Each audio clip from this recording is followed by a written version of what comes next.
Hello, I'm Juanita Stevenson. Welcome to 0 to 5 in 30 minutes. We begin with a look at your baby's sense of taste. A very young child may be especially sensitive to the flavors he or she encounters. So, what can they taste? What do they like? Let's take a look. Visalia mom Mia Haywood is breastfeeding her 7-month-old son Mason. Babies seem to love breast milk.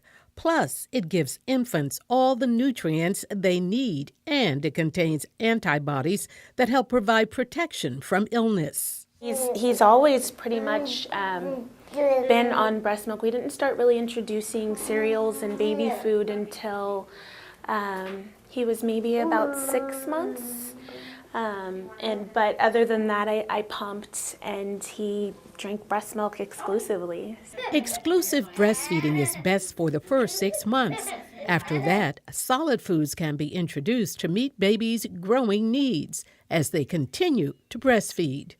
While taste is crucial for our survival, it prepares our bodies for the digestion of food, and it tells us whether our food is fresh or spoiled. It's not always easy trying to get kids to try new things. Pediatric dietitian Tammy Podrosian says you shouldn't give up after 1 or 2 tries. When you introduce any new food to a child, a lot of times they have to see it several times before they'll taste it, and taste it several times before they actually accept it. Introduce one food at a time and wait several days before trying another. This will allow you to identify foods that your baby may be allergic to.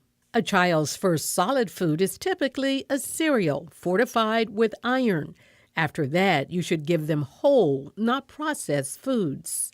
If they're making their own baby foods, they don't need to add salt or seasonings, just, the vegetable and then puree it. Really, those flavors are sort of a taste explosion for an infant who hasn't had any exposure to, any tastes other than, either formula or breast milk at that time. So they get to taste food at its, purest, and that's really what we recommend.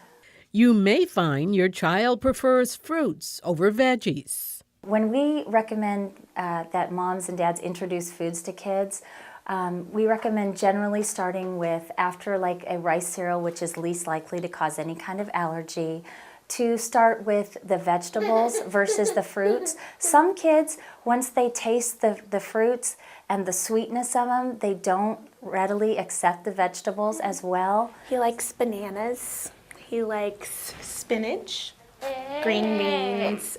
He's not too particular.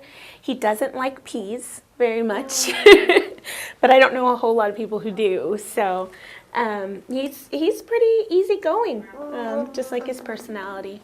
But he does prefer the fruits. You may be concerned about whether your child is following a healthy growth curve. If you have questions, ask their healthcare provider. Tammy says they are now using the World Health Organization growth charts. It's much different than the other CDC growth charts that we had been basing our growth standards on for years. They actually don't need to grow as quickly as we had once thought in the past. And there is significant difference between the new charts. And the new World Health Organization growth charts are based on worldwide research, looking at multiple ethnicities. With all this in mind, Tammy urges parents to allow their children to explore a wide variety of healthy foods to help them develop healthy, lifelong habits. It's developing a foundation of good nutrition as you introduce the foods. Just because you don't like something doesn't mean that you shouldn't introduce it to your child. And they did not mind that. This program funded in part by First 5 Fresno County. At First 5, we focus on the first 5 years of life. We fund programs and services that better the lives of children in Fresno County.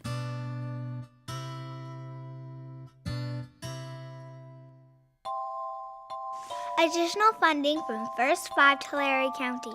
Changing lives and building futures. Because it's all about the kids.